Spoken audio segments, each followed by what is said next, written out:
Magandang araw sa inyo lahat guys. Kung bago ka pa lang sa aking channel, huwag kalimutan pag-hit and like and subscribe. Dito na tayo guys sa ikinamang laro ng SBA Pinas kung saan kalaban nila ang Team USA. May standing na isang panalo at talo. Sa first 5 ng SBA ay pinasok sina Jordan Head, David Defoe, Johnson, Pami at si McCollum. Nauna nakapuntos ang Team USA ng 5 points, ngunit kabawi naman ng SBA Pinas sa 11 straight points ni Kwame. Ngunit naging agresibo ang Team USA, kaya nakalaman ulit sila sa score.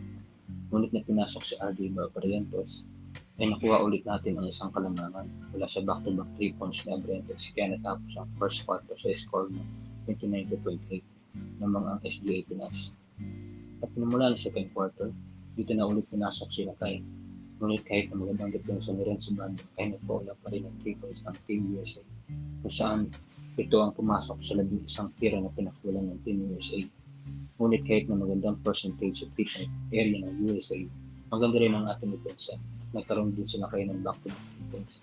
Kaya naman, nalimitahan pa rin ang kalamangan ng USA sa 4 na puntos sa score na 60-56. Sa panimula ng third quarter, dito na nang-verse si Kwame at McCollum.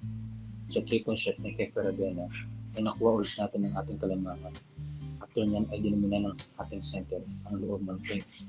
Kaya lamobo na sa double digit ang kalamangan mula sa 3 points ni RD Barrientos. Kaya natapos ang third quarter sa score ng 18-7, tapak ng 13% in USA. Ngunit sa simula ng fourth quarter, dito na naman nagpakita ng matinding depensa sa lakay na halos lumipad na naman para matapol ang tira ng isang player ng USA. Ngunit sa magandang opensa ng SBA Pinas at sa back-to-back report ni RD Barrientos, tuluyan ang natambakan ng 23 points ng Team USA sa score na 100-9. Kaya nananatili pa rin ang defeated ang SBA Pinas. Nasa ibabaw pa rin ang standing line sa 43rd William Jones Cup. Mukhang mapapanatili nila ang Cerulos na record sa 43rd William Jones Cup. Kaya guys, ano may sabi sa Team SBA Pinas? Comment naman kayo dun sa baba at pag-usapan.